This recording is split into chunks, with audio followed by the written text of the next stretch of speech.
Bagaimana jika kalian sedang berlibur, lalu tiba-tiba ada yang meneror kalian? Halo sob, apa kabar? Semoga selalu diberikan kesehatan ya.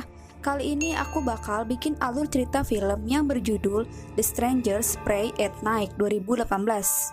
Film ini adalah sebuah film sequel dari film tahun 2008 The Strangers. Film tersebut ditulis oleh Brian Bertino yang menulis dan menyutradarai film pertamanya dan Ben Ketai. Oke, nggak usah kebanyakan basa-basi, langsung aja kita ke ceritanya.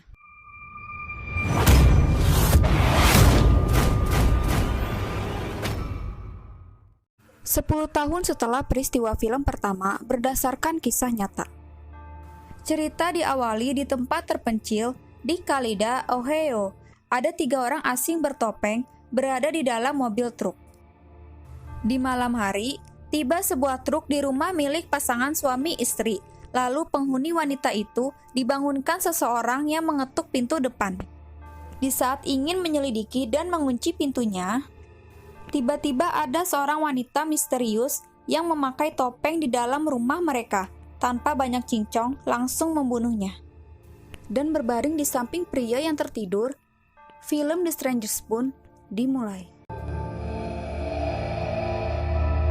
Cerita ini mengisahkan perjalanan sebuah keluarga yang pergi ke sebuah tempat terpencil. Nah, di sini ada Mike sebagai suami yang tegas dan tampan, Cindy sebagai istri, wanita idaman bagi kaum para lelaki, lalu memiliki 2 anak bernama Luke dan Kinsey. Mereka diajak untuk menemui paman dan bibi mereka untuk berlibur, sebelum Kinsey memasuki asrama sekolah. Singkat cerita, malam pun tiba.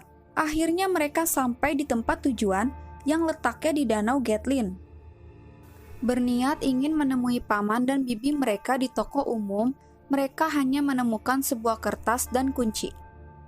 Kertas itu bertuliskan pesan untuk menemui paman dan bibi mereka besok pagi, dan kunci itu adalah kunci rumah penginapan tempat tinggal sementara untuk mereka.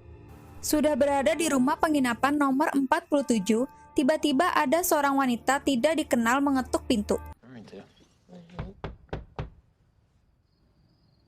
Is Tamara home? Wanita tanpa terlihat wajahnya ini karena gelap menanyakan keberadaan Tamara, membuat mereka heran, siapa wanita ini? Mengapa malam-malam begini datang sendirian? Tidak membuat curiga Cindy, menganggap ia hanya salah orang, dan akhirnya wanita misterius itu pergi. Kinsey yang dari awal tidak menikmati perjalanan, ternyata dia tidak senang jika harus bersekolah di asrama gitu, soalnya nggak bisa bebas. Dan akhirnya ia pergi keluar untuk sebat dulu, biar nggak bete sob. Lalu Luke disuruh ibunya untuk menyusul Kinsey. Saat mereka berdua pergi dari situ, ternyata ada seorang wanita yang mengawasi mereka. Wanita ini yang tadi nanyain Tamara sob. Di sisi lain, mumpung anak mereka nggak ada, Mike dan Cindy mencoba untuk enak-enak. Namun mereka diganggu seseorang yang tiba-tiba ada yang mengetuk pintu depan lagi. Dan kali ini Mike yang membuka pintu, ternyata itu wanita gaje yang sebelumnya. Untuk kedua kalinya, dia menanyakan seseorang yang bernama Tamara lagi. Is Tamara home? Haduh, ada masalah apa sih ini orang ya? Nanyain Tamara mulu lah, kok jadi emosi? Mike yang bingung, siapa sih nih cewek gak jelas gini? Dan siapa Tamara yang dia maksud? Merasa tidak nyaman, akhirnya Mike menawarkan untuk menelpon seseorang yang mungkin wanita gaje ini kenal.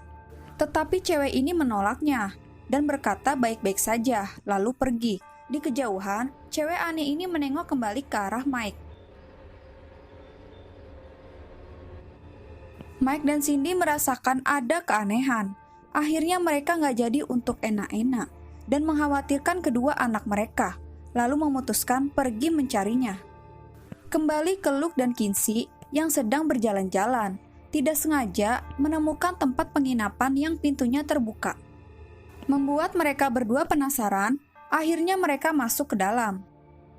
Saat sudah berada di dalam, mereka merasakan ada keanehan. Tiba-tiba, ternyata ada guguk guys. Saat menelusuri, Luke dan Kinsey menyium bau aroma tidak sedap, dan lampu semuanya tidak bisa dinyalakan. Lalu Luke melihat di kaca ada tulisan-tulisan berwarna merah. Ia merasa kebingungan kenapa kaca ini dicoret-coret. Kinsey kemudian melihat sesuatu yang aneh, ditutupi oleh selimut dan ada darahnya juga. Kinsey langsung memberitahu kepada abangnya. Saat Kinsey membukanya, jeng-jeng, ternyata itu adalah paman dan bibi mereka yang sudah tewas. Mereka berdua pun bergegas keluar dari rumah itu dan pergi. Lalu bertemu dengan ayah dan ibu mereka, Luke dan Kinsey menceritakan yang mereka lihat bahwa paman dan bibi telah dibunuh. Akhirnya Mike dan Luke pergi ke tempat paman dan bibinya, sedangkan Cindy dan Kinsey kembali ke penginapan mereka untuk tetap aman. Ya greget banget aku sob, orang mah sama-sama we ya biar lebih aman, ini malah mereka berpisah, lanjut. Kinsey dan Cindy sudah berada di penginapannya. Saat mereka saling menenangkan, Kinsey melihat semua handphone hancur, entah siapa yang melakukannya. Mending tuh HP buat saya ya, daripada dihancurin kan sayang sob. Cindy yang berusaha untuk memencet-mencet handphone. Barangkali masih ada yang masih hidup. Ternyata benar, ada satu HP yang bisa menyala. Tidak menunggu lama, Cindy langsung nelpon polisi. Di saat sedang sibuk menelpon, muncullah wanita bertopeng di belakang mereka. Ya, itu wanita yang nyari si Tamara tadi sampai 2 kali sob. Entah ada masalah apa dia sama si Tamara, sehingga sampai memakai topeng dan meneror keluarga ini. Cindy dan Kinsey yang ketakutan, mereka akhirnya kabur dan dikejar oleh wanita itu. Mereka bersembunyi di kamar mandi. Kita panggil aja Dollface ya, soalnya dia memakai topeng gambar boneka sob. Dollface berusaha untuk masuk dengan memutar pintu kunci. Saat mereka pikir, wanita itu sudah pergi. Cindy menyuruh Kinsey untuk keluar melalui atap. Kinsey yang berusaha naik dibantu ibunya, tiba-tiba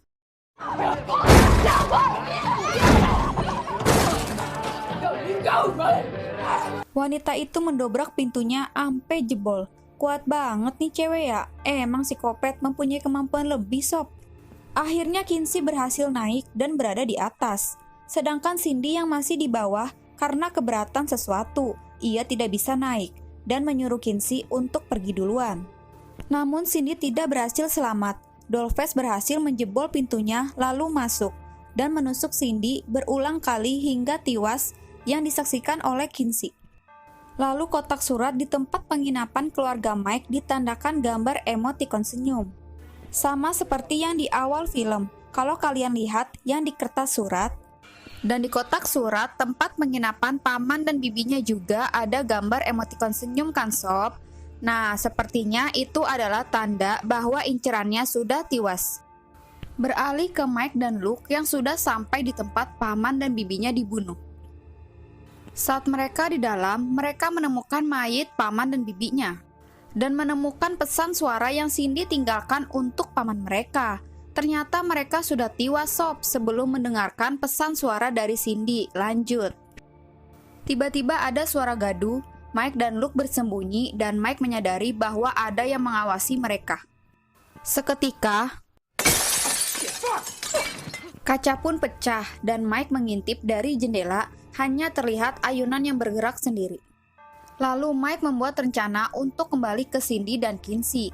Takutnya mereka kenapa-napa dan menyuruh Luke untuk lari duluan secepat mungkin. Namun saat Luke berlari keluar, seketika Luke terdiam di depan pintu. Dan Mike menghampiri Luke. Ternyata ada pria bertopeng karung sedang memegang palu besar, berdiri tegak dan melihat ke arah Mike dan Luke. Ya, mereka saling menatap seperti adegan di FTV. Lalu mereka nggak jadi pergi sob. Mike berpikir, di mana-mana psikopat selalu kuat. Jadi Mike ingin membekali diri dengan senjata. Mereka masuk ke dalam lagi. Mike ingat bahwa paman dan bibi mereka mempunyai pistol. Akhirnya Mike mencarinya dan menemukannya. Dan Mike berdiri di depan pintu, memperingati pria bertopeng karung itu untuk pergi, kalau enggak dia ditembak. Namanya psikopat, mana ada yang takut digertak seperti itu. Lalu kemudian, dirasa keberadaan pria bertopeng itu telah pergi, Mike dan Luke bergegas untuk pergi dari tempat itu. Saat Mike dan Luke yang melihat pintu tempat penginapan mereka terbuka, mereka bergegas langsung masuk mencari Kinsey dan Cindy. Mike melihat pintu kamar mandi dijebol dan diam-diam berjalan ke arah tempat itu. Lalu menemukan mayat Cindy dan sudah pasti ada gambar emotikon senyum lagi, gengs. Benar-benar ya dasar psikopat. Mike dan Luke pergi mencari Kinsey dengan mobilnya. Ketika mereka berteriak memanggil nama Kinsey, apesnya pria bertopeng itu melemparkan bata ke kaca depan mobil, sehingga mobil itu hilang kendali dan menabrak tangga rumah penginapan, yang membuat Mike tertusuk kayu besar. Beralih ke Kinsey yang bertemu dengan pria bertopeng di dalam truk. Seketika pria itu menyalakan truknya dan mengejar Kinsey. Kinsey yang bersembunyi lalu... But we've just started. Ternyata ada wanita psikopat lain muncul. Kinsey yang kaget lalu kabur. Kayaknya mereka keluarga psikopat. Luke yang terbangun dari pingsan melihat ayahnya tertusuk. Mike menyuruh Luke untuk pergi sendiri mencari Kinsey dengan membawa senjata, karena Mike tidak memungkinkan untuk bisa lepas dari kayu itu. Luke akhirnya pergi, dan ternyata pria bertopeng sudah menantinya, lalu masuk ke dalam mobil Mike.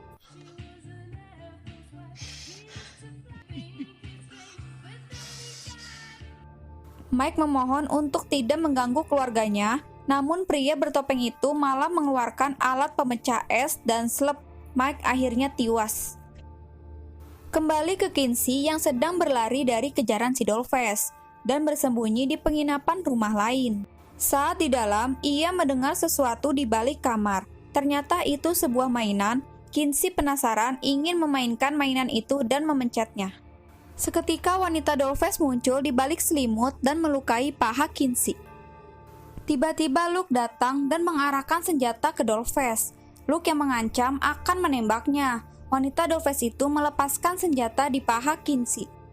Lalu Luke menarik Kinsey dan wanita Dollface ini berjalan mendekat ke arah mereka. Karena Luke yang tidak bisa memakai senjata, makanya ia tidak berani untuk menembak, hanya mengancam saja. Lalu wanita Dollface itu menjatuhkan senjatanya, dan Luke yang dari tadi hanya memegang senjata saja tidak ada tindakan. Kinsey yang greget sama Luke karena lama sekali untuk menembak. Kinsey ingin mengambil alih senjata itu, tapi Luke menyuruh Kinsey untuk pergi dan keluar dari tempat itu. Saat Luke dan Kinsey berjalan keluar, truk pria bertopeng karung itu sudah siap di ujung jalan. Luke dan Kinsey pergi ke rumah penginapan lain untuk mengobati lukanya Kinsey. Saat sedang mengobati, truk pria bertopeng itu menabrakkan truknya ke rumah penginapan itu. Lalu Luke dan Kinsey yang kaget, mereka bergegas pergi dari tempat itu. Sudah jauh dari psikopat itu, Luke menyembunyikan Kinsey di bawah teras untuk keselamatannya, dan Luke pergi ke toko umum untuk mencari bantuan. Luke pergi ke toko paman dan bibinya, barangkali ada telepon yang ia bisa gunakan untuk meminta bantuan. Dan benar, Luke menemukan telepon, namun saat teleponnya tersambung, tiba-tiba mati begitu saja. Luke menyadari bahwa ia tidak sendirian, di sana sudah ada wanita bertopeng lainnya dan pria bertopeng karung, lalu mengepung Luke. Luke berlari ke arah kolam renang, ia berusaha untuk memanjat pagar, tiba-tiba lampu-lampu menyala sangat indah. Di saat Luke sedang berjalan, wanita bertopeng berlari menyerang Luke, dan Luke memukul wanita itu hingga terjatuh. Luke mendekati wanita itu untuk menyingkirkan senjatanya dan membuka topeng. Tiba-tiba wanita itu hidup. Luke yang cekatan langsung mengambil senjata dan membunuhnya. Pria bertopeng itu menyaksikan apa yang Luke lakukan kepada wanita bertopeng, lalu mendekat ke arah Luke dan menyerangnya. Luke yang terjatuh ke kolam, berenang ke permukaan, dan menarik palu yang dipegang pria itu, dan pria itu ikut tercebur. Lalu mereka berdua berenang bersama di dalam kolam. Di sini Luke kalah kekuatan dengan pria itu. Pria itu langsung mengambil senjata yang dilepaskan Luke dan melukainya. Pria bertopeng itu meninggalkan Luke tewas di kolam renang. Tiba-tiba Kinsey datang dan mengeluarkan Luke dari kolam. Ternyata Luke masih selamat. Kemudian Kinsey menyembunyikan Luke, sementara sekarang Kinsey yang gantian untuk mencari bantuan. Di saat Kinsey berjalan, ia tersandung dan jatuh. Tiba-tiba ada sebuah mobil berhenti di depannya. Kinsey yang panik takut itu psikopat lagi. Ternyata seorang polisi. Aduh, di sini aku mulai tenang sob, gak tegang lagi, hehe. Kinsey punya harapan nih untuk selamat, namun saat ingin membantu dan mendengarkan penjelasan Kinsey, polisi itu langsung dibunuh oleh wanita dollface. Sungguh kejam sekali, harapan Kinsey pupus, haduh. Kinsey yang langsung masuk ke dalam mobil itu mencari kunci, tapi sayang sob, kuncinya ada di tangan wanita dollface itu. Wanita dollface itu masuk ke dalam mobil dan menyerang Kinsey. Kinsey langsung menendangnya dan mengambil senjata. Lalu, yeay, Kinsey berhasil menembaknya. Saat Kinsey membuka topeng itu dan menanyakan kenapa alasan dia melakukan itu. Dan wanita itu menjawab, kenapa tidak, sambil tersenyum. Kinsey yang kesal karena nih cewek ngeselin langsung menembak lagi hingga tewas. Kinsey pun kembali ke mobil dan mencoba untuk menyalakannya. Tetapi truk pria bertopeng itu sudah berada di ujung jalan dan siap-siap untuk menabraknya. Pria bertopeng itu langsung menabrak mobil Kinsey karena tidak puas truk itu nabrakin diri lagi dari samping dan menabrak lagi hingga Kinsey keluar dari mobil. Kinsey melihat ada kesempatan untuk membalas psikopat itu. Ia melihat bensin mobil polisi itu bocor. Dan Kinsey langsung mengambil pemantik rokok lalu membakarnya. Anehnya, pria bertopeng bukannya keluar malah menatap Kinsey, seperti rela dibakar sob. Kinsey pun pergi dari situ, tapi tidak disangka pria bertopeng itu masih hidup sob. Wah, kacau ya, kuat banget. Pria bertopeng itu langsung memundurkan truknya dan mengejar Kinsey dengan kobaran api. Kinsey yang kaget langsung berlari. Truk itu langsung ngepot berada di depan Kinsey. Kinsey yang bingung harus kemana, ia menuju ke arah jembatan pintu masuk Danau Gatlin. Dengan luka-luka yang ada di tubuhnya, Kinsey tidak bisa berlari dengan kencang. Dan karena merasa tidak kuat lagi, Kinsey pun terjatuh. Kinsey pun berjalan ngesot sambil diikutin truk pria itu pelan-pelan. Truk itu berhenti dan pria bertopeng itu keluar sambil bawa palu besar dengan luka bakar seluruh tubuhnya hingga wajahnya. Bermaksud untuk menyerang, tapi pria itu terjatuh karena ternyata ia terluka. Pria itu mencabut benda itu dan langsung tewas. Akhirnya Kinsey lega dan berhasil selamat. Dan melihat ada mobil yang melintas di jalan, Kinsey langsung menyetopnya mobil itu berhenti. Saat pengemudi itu keluar dari mobil dan ingin menolong Kinsey, tiba-tiba wanita itu melihat pria bertopeng berada di belakang Kinsey. Dan wanita itu langsung kembali ke dalam mobil. Kinsey yang diserang langsung naik di belakang mobil dengan dikejar pria bertopeng. Dalam keadaan mobil yang berjalan, pria itu terus menyerang Kinsey. Kinsey yang menemukan tongkat baseball langsung memukulnya. Pria itu lalu terjatuh dari mobil. Dan untuk yang terakhir kalinya, Kinsey benar-benar selamat. Tapi nggak tahu pria bertopeng karung itu masih hidup atau tidak sob. Setelah semua kejadian itu yang dialami Kinsey dan Luke, keesokan paginya Kinsey yang berhasil membawa Luke ke rumah sakit, lalu Luke berada di tempat tidur dalam pemulihan. Dan Kinsey yang terbangun dari mimpi buruknya mendengar suara bersama dengan ketukan di pintu dan cerita pun berakhir. Aku nggak jelasin banyak ya guys, soalnya ini film sangat simple. Kalau yang udah nonton film pertamanya, itu pasti tahu ya 3 psikopat itu di ending masih pada hidup. Nah, aku pikir sutradaranya bakal bikin part 2-nya.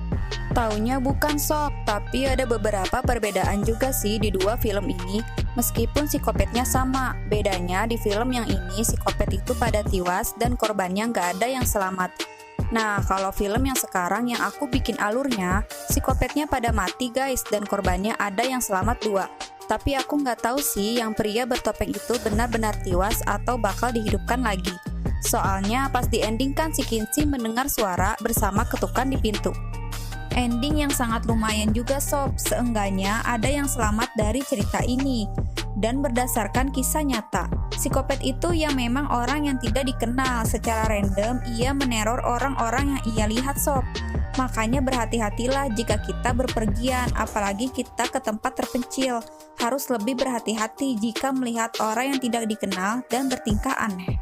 Terima kasih yang sudah menonton video ini, dan kalau kalian suka jangan lupa tinggalkan jejak dengan cara subscribe dan nyalakan notifikasinya supaya tidak ketinggalan video-video terbaruku ya. Oke, bye.